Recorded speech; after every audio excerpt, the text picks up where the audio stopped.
एक और बहुत ही फेमस मनुस्मृति का श्लोक देखेंगे जो कि है मनुस्मृति श्लोक नंबर 9.6।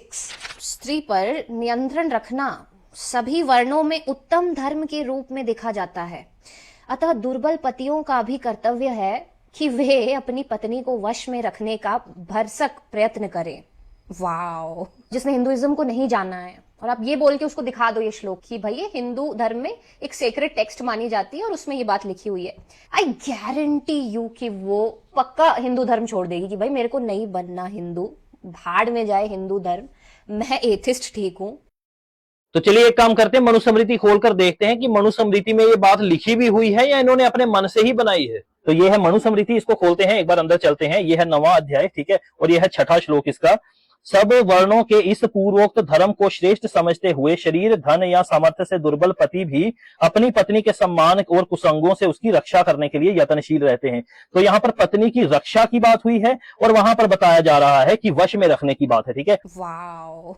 अब यहां पर रक्षितुम लिखा हुआ, देखते हैं इनके श्लोक में क्या लिखा हुआ। तो ये ध्यान से देखिएगा कैसे चालाकी खेलते हैं कि यहां पर रक्षितुम आया है, ठीक है, ये रक्षा की बात आई है, यहां पर लिख दिया गया है कि अपनी पत्नी को वश में रखने का प्रयास करे। वाओ! जबकि ग्रंथ में भी लिखा है कि उसकी रक्षा करनी चाहिए कमजोर होने पर भी। और एक चीज इन्होंने स्वयं से मिलावट की है, स्त्री पर नियंत्रण रखना सभी वर्णों में उत्तम धर्म के रूप में देखा जाता है। ये भी हम देख लेते हैं ये बात सही है या नहीं। ये 9वां अध्याय है मनुस्मृति का, नीचे चलते हैं और देखते हैं क्या नियंत्रण में रहने की बात आई है। यहां पर लिखा है कि साधारण कुसंगों से भी स्त्रियों को बचावें, और इन्होंने यहां पे क्या लिख दिया कि वह उन्हें अपने नियंत्रण में रखे, ठीक है, जिस प्रकार कोई पशु होता है। वाओ! तो क्यों इतना झूठ बोल रहे हो जबकि आपको यह नहीं पता है कि आज सभी के पास ग्रंथ उपलब्ध है। और इसी श्लोक का मैंने जब ग्रॉक को कहा कि शुद्ध व्याकरण के अनुसार जो है व्याकरण करिए, तो उसने क्या बताया ये भी देख लिए। सभी वर्णों के लोग इस उत्तम धर्म को देखते हुए अपनी पत्नी की रक्षा करने का प्रयास करते हैं, भले ही वह स्वयं दुर्बल कमजोर हो। और यहां पर भी रक्षा की बात आई, परंतु यहां पर इन्होंने कर दिया है वश में रखने की बात।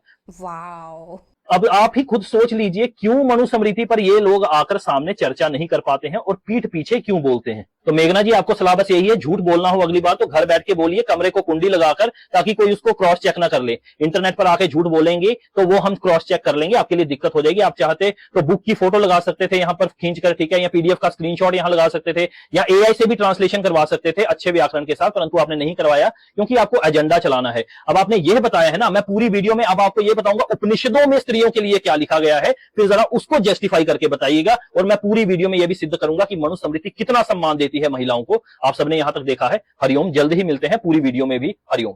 वाओ!